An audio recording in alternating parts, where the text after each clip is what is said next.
And welcome back to the Hot Lap USA Sprint Saturday. Yet both the shootout and the sprint race. So, coming up in the show, we're talking about our winners and losers of the sprint weekend. Well, the sprint race, Sprint Saturday. We're looking at the results.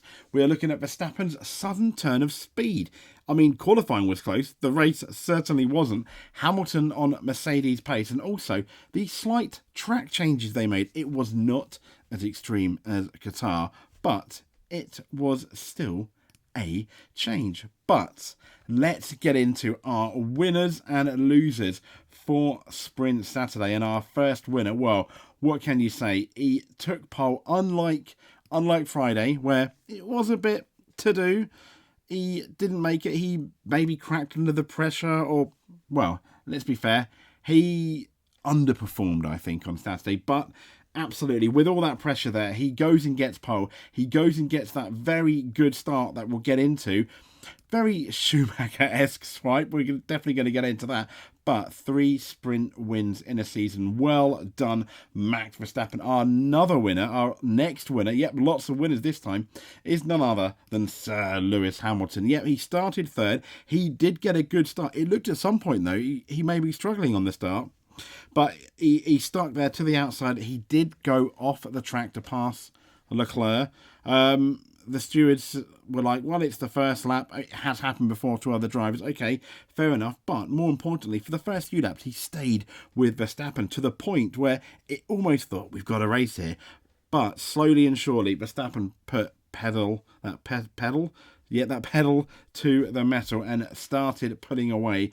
But Lewis Hamilton showed the Mercedes has closed on pace. They're looking a lot better than they were, for example, in Japan.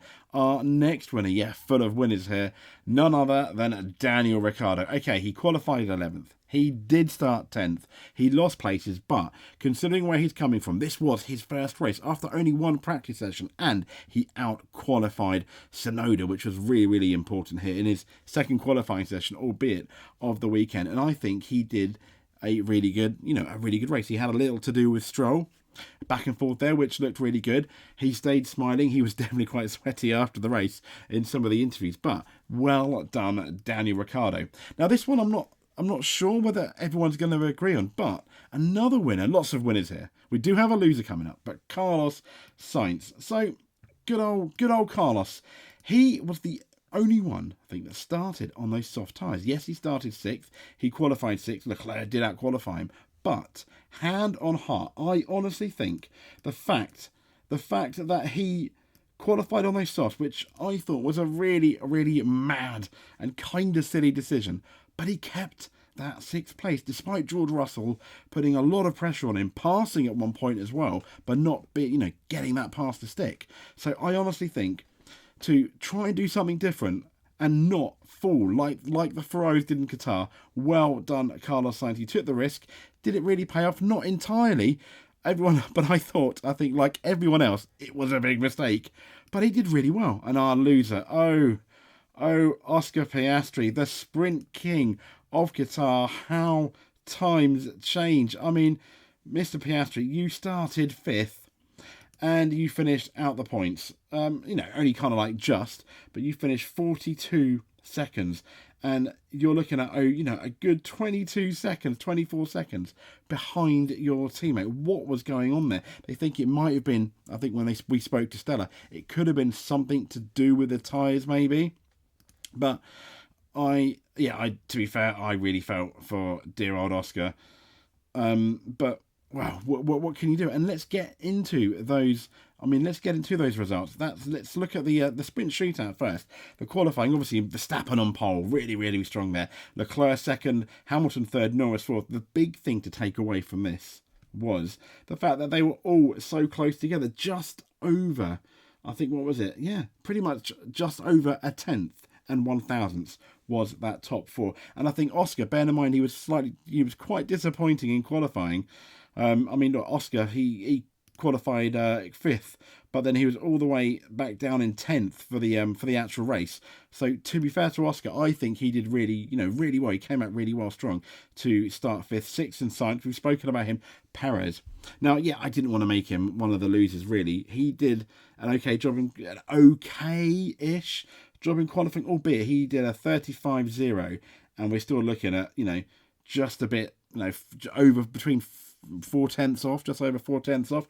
Russell in 8th, but he was later sent a bit further back, let's say, because he, wasn't anything about crossing the white line, but it was basically blocking Leclerc. It was a stone bonker, nothing he could do.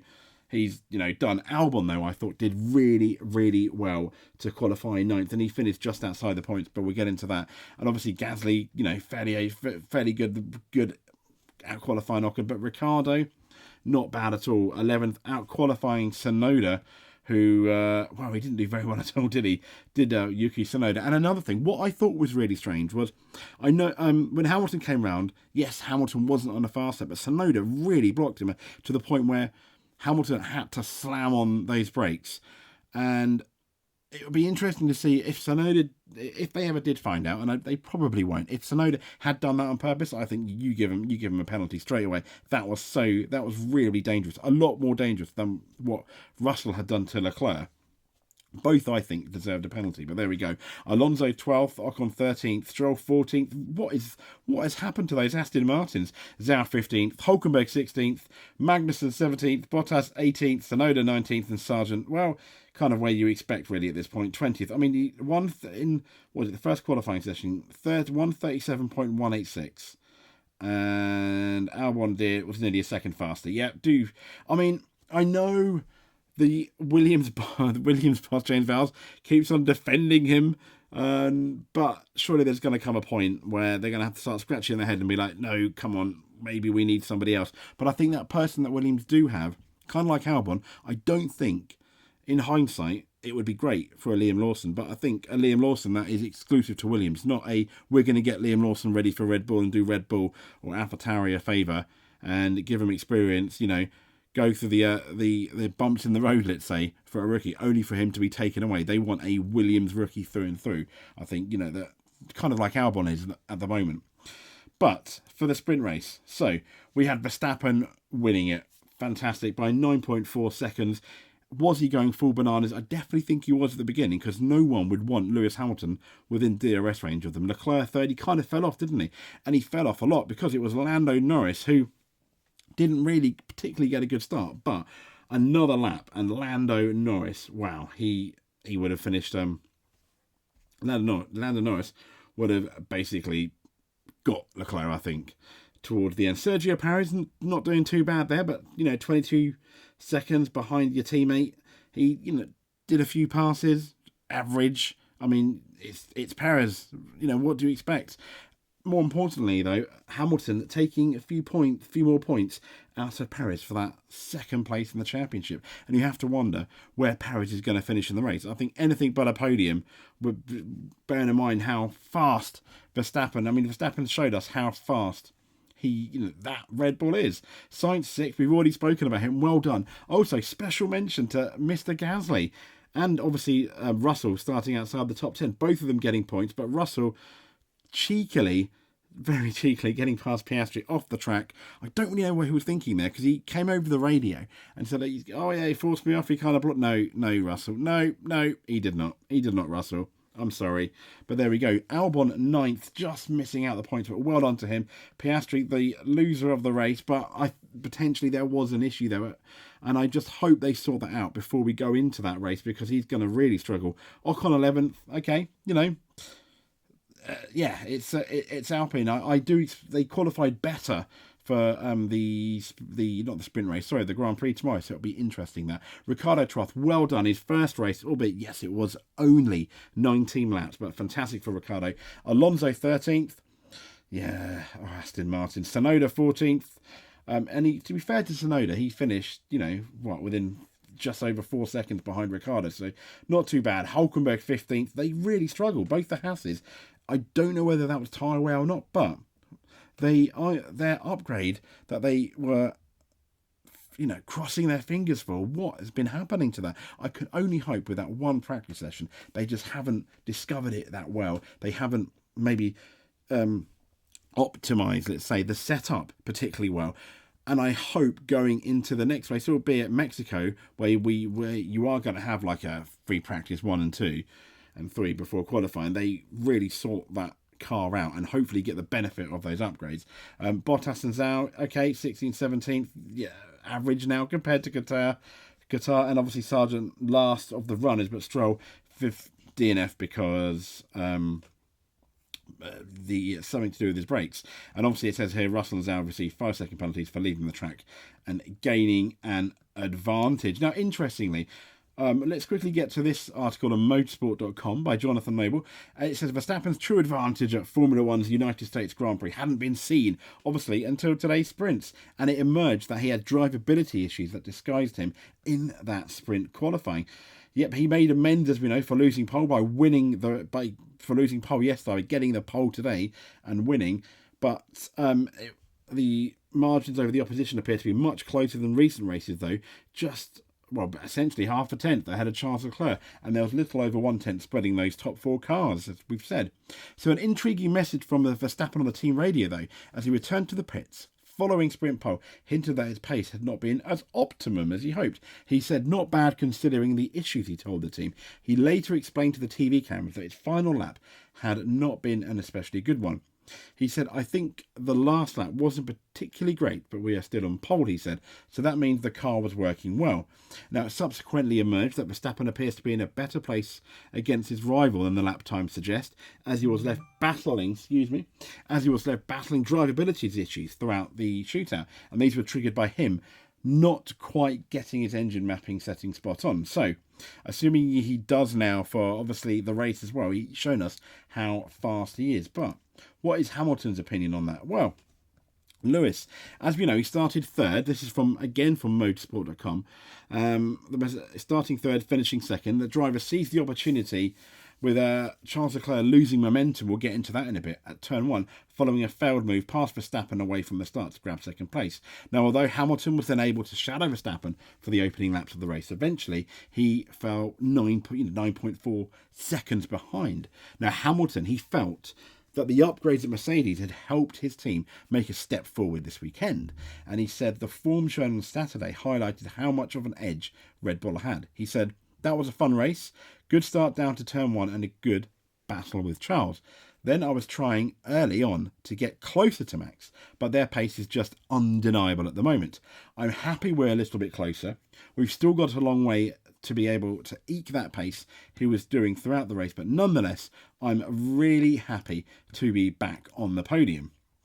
Hamilton's hopes of doing better in the Grand Prix, though, will be boosted by the fact that Verstappen is starting in 6th place. Yes, but let's get into that start. I've got a brief couple of shots from the start. I mean, that's absolutely fine too. It would be a boring world if we all agreed on the same thing. Now, we've got FIA, they made key US Grand Prix track change following Friday issues at COTA. This is from planetf1.com. Now, the FIA, it said, they've widened the white line to the exit of 3 corners at the Circuit of Americas following multiple track limit infringements, basically at turn 9, turn 12 and turn 19. And they all seem to be problem areas for the drivers on Friday. Max Verstappen had set a time fast enough for pole, but saw his quickest lap deleted for breaching these track limits at turn 19. Though with these new white lines in place, his time would have likely stood had the move taken place earlier. Interesting. So, Qatar was done on safety grounds. This was done to kind of like appease the drivers, maybe. And if that is the case, it's just ridiculous. It's almost akin. Okay, anyone gone bowling here? Have you gone bowling? I like bowling, okay? I'm not the greatest bowler in the world. I got beaten by my 6-year-old the other day.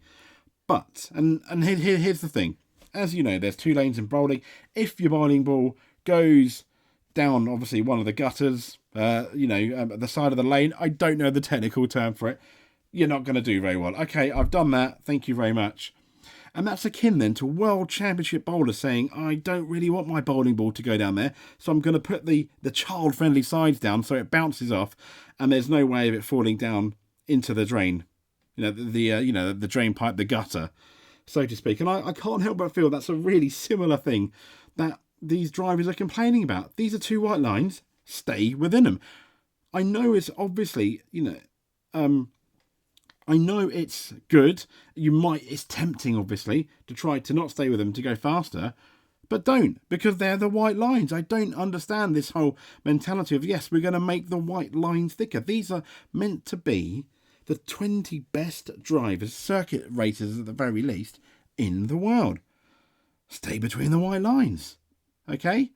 Once again, I've not driven an F1 car. I'm sure it's difficult, but I'm not one of the privileged few or have the talent of driving that F1 car. I mean, they can stay between the white lines at Monaco, can't they, in other races? I understand the reason for safety we have run-off areas, but stay in the white lines. Then it's the same for everyone. And for me, personally, I do like the fact that they do have these white line rules. I think that's a very, very good thing. I think that's good. So before we finish though, let's quickly get into the grid for the starting grid for the Austin Grand Prix. So as you can see, we have got Leclerc starting on pole, Norris starting second. It's going to be interesting first corner there. We know Norris, the McLaren, seems to be faster than the Ferrari. Hamilton third. I think the Mercedes is just as fast, if not maybe a bit faster, but we'll find out, than the McLaren. It could be a ding-dong battle there. Obviously with Sainz as well in fourth. Russell in fifth. He's going to want to get revenge after getting that penalty both in sprint qualifying and the sprint shootout. Verstappen in sixth. How long will it take for him to come through to, I think, probably to win? I do feel, despite any shenanigans at the corner, if that is good, the first corner, I think he's good for the win. Gasly and Ocon 7th and 8th, really good for Alpine there. I think they could have a strong race. Perez 9th, he better finish higher than that or Red Bull are going to be upset and people are going to call for his retirement again. We'll hear those stories. Please, Perez, do well. Piastri finishing 10th, pretty much where he finished in the sprint race. Piastri, we know, come and do better. We know that car is fast. I just hope they can do something. They can't touch the setup too much. Tsunoda in 11th. He wants to get revenge on Ricciardo for beating him, I'd imagine. Zhou in 12th. Bottas in 13th in the Alfa Romeos. Magnussen 14th. That has not been looking good despite that upgrade. Ricciardo 15th. First qualifying session he did that. Not too bad, but come on, Danny Rick. Try and get some points. Hulkenberg 16th, again with the Haas, but the biggest losers are Alonso in 17th, Stroll in 19th, the 2 Aston Martins. Oh dear me, I feel so sorry for them. Albon in 18th, and an Aston Martin sandwich, and an Aston Martin average sandwich, and Sargent on that back row. So I think Verstappen's got to be favourite, but I think it's going to be a ding-dong battle. And if he does take the lead, let's hope it's not until at least halfway.